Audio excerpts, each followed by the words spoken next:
Imagine sitting down to eat. The room is dim, the walls are dark, and directly across from you, painted onto the plaster itself, a figure nearly life-sized is tearing into a human body with its bare hands. Its eyes are wide, not with hunger, but with something closer to panic. Its mouth is open. Blood runs down the knuckles and across the forearms. The body being consumed is not a child. It looks nearly adult, pale, limp, already missing its head. There is no background, no sky, no landscape, no ground. Just blackness pressing in from every side, as if the scene is taking place inside a void, or inside a mind. This is Saturn devouring his son, and according to tradition, Francisco Goya painted it directly on the wall of his own house. Not for a church, not for a king, not for a patron or a gallery. He painted it, as far as anyone can tell, for no one, or perhaps only for himself. Goya was in his mid-70s when the black paintings appeared on the walls of the Quinta del Sordo, a small country house outside Madrid where he lived in near total isolation. He had been deaf for almost 3 decades, since a severe illness in 1793 that stripped him of sound for the rest of his life. The world reached him only through what he could see, and what he had seen over the course of 70 years was enough to break most people. War, famine, inquisition, political collapse. He had watched Spain tear itself apart during the Peninsular War and recorded the aftermath in a series of prints so brutal they were not published in his lifetime. He had served kings and survived revolutions. He had outlived friends, rivals, patrons, and regimes. And now, alone in a house whose name translated to the House of the Deaf Man, a coincidence he did not choose but inhabited completely, he began painting on the walls. No one commissioned these paintings, no one asked for them. There are no letters explaining why he made them, no diary entries describing what they meant. The titles we use today, Saturn, The Witch's Sabbath, Two Old Men Eating, The Dog, were all assigned years after his death. Even the exact room where Saturn hung is debated. Tradition places it in the dining room on the ground floor. If that is true, and it may well be, then Goya chose to eat his meals beneath an image of something eating a human body. That detail, if accurate, says more about his state of mind than any biography ever could.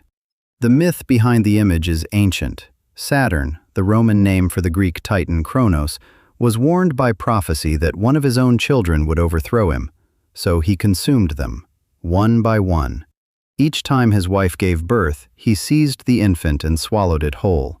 It is a story about power that cannot tolerate a future, a father so terrified of what comes next that he destroys it before it can arrive. Authority devouring the very thing it created, not out of cruelty alone, but out of fear. Other artists had painted this moment before Goya. When Rubens depicted Saturn in the early 17th century, the scene was violent but composed. The Titan's body had classical proportions. The composition held the cruelty inside a frame of beauty, the way the tradition demanded. The horror was present, but it was managed, softened by elegance, contained by technique. Goya strips all of that away. His Saturn is not a god. He is a ruined figure crouching in blackness, enormous hands gripping a body, mouth tearing at raw flesh, eyes bulging with something that looks less like divine authority and more like animal desperation. There is no throne, no Olympian setting, no symbolic distance between the viewer and the act. The figure fills the wall the way a nightmare fills a room, suddenly, completely, without permission. And the body being devoured is not a newborn infant. It appears nearly adult, which changes the meaning entirely. This is not a titan swallowing something small before it can grow. This is destruction that comes too late to be clean. Violence done to something that was already alive, already formed, already recognizably human. Some have read this as Goya's reflection on Spain itself, a nation that had consumed its own people through decades of war, betrayal, and institutional cruelty. The Peninsular War alone left hundreds of thousands dead, soldiers, civilians, entire villages destroyed by both French occupiers and Spanish resistance. Goya documented what he saw. His disasters of war prints show executions at point-blank range, bodies abandoned in open fields, famine reducing the living to something barely distinguishable from the dead. He did not look away. He recorded everything with the cold precision of a man who understood that no one in power would want these images to exist. If Saturn is Spain, then the painting is not mythology. It is a diagnosis, an old man's verdict on a country that had spent his entire lifetime feeding on itself. The father who could not stop eating. The nation that could not stop destroying. The same hunger, the same wide-eyed terror, the same inability to release what was already ruined. But the image reaches deeper than any single political reading. Goya painted this in silence.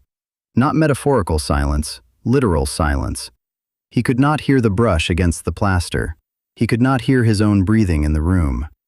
For 3 decades, the only sound in his world had been whatever his memory could still reproduce, growing fainter year by year until perhaps even that had gone. The Quinta del Sordo was a house of silence inhabited by a man made of silence, and the paintings he put on its walls were the only language he had left. The black paintings were not studies or sketches or experiments. They were painted directly onto the plaster in oil at enormous scale. They surrounded him. He lived inside them. When he woke, they were there.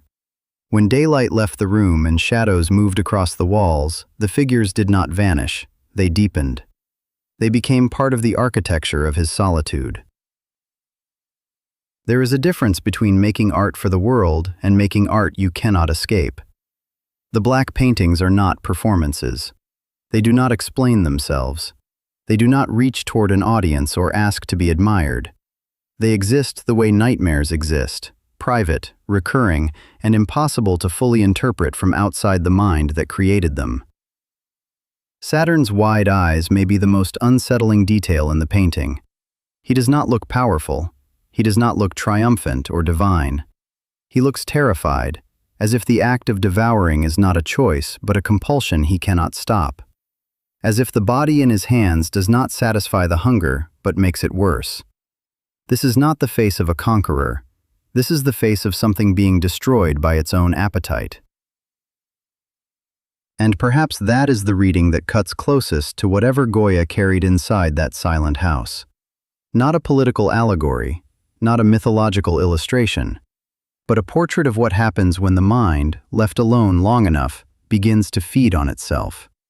When memory becomes a violence you perform on yourself each day. When fear, with no one left to speak it to, turns inward and becomes the very thing it was afraid of. The black paintings were never exhibited during Goya's lifetime. He left Spain for Bordeaux in 1824 and died there 4 years later. The paintings stayed on the walls. Decades passed. A later owner of the house eventually had them transferred from plaster to canvas, a process that likely damaged some of them, and they were donated to the Museo del Prado, where they hang today. Millions of people now stand in that gallery and look at what was never meant to be seen. They look at Saturn's wide eyes and open mouth and bloodied hands, and they feel something that is not admiration, not the comfortable pleasure of studying a masterpiece, not the quiet satisfaction of learning something new. Something closer to recognition, the sense that this image is not showing them a myth or a moment from history. It is showing them something they have always known but have never been able to name. That time devours everything it creates. That power, given long enough, consumes what it was meant to protect. That fear, left in silence, does not fade, it grows teeth. And that the most honest images we ever make may be the ones we never intend for anyone else to see. Goya lived with this painting. He ate beneath it. He slept near it. He woke to it in the thin Spanish light and watched it disappear into darkness every evening. He never titled it. He never explained it. He never wrote a single word about why a man in his 70s would paint a figure devouring a body on the wall of his own home and then continue living in that room as if it were ordinary. Perhaps it was ordinary to him by then. Perhaps the nightmare had been with him so long that putting it on the wall was not an act of horror but something quieter, an acknowledgement, a way of saying, "This is what lives inside me." This is what I see when the room goes dark. This is the shape my fear has taken after 70 years of watching, and I would rather look at it than pretend it is not there. The painting asks no questions. It offers no answers. It does not reach toward the viewer or demand interpretation. It simply watches from the wall with those wide, unblinking eyes. And it waits.